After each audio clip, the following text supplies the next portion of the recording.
राती पड़ोसी जरा फाट जाए छाती।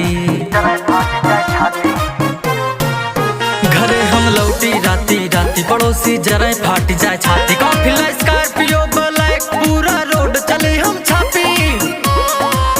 विरोधी के कनपट्टी पे कट्टा तना रहेगा।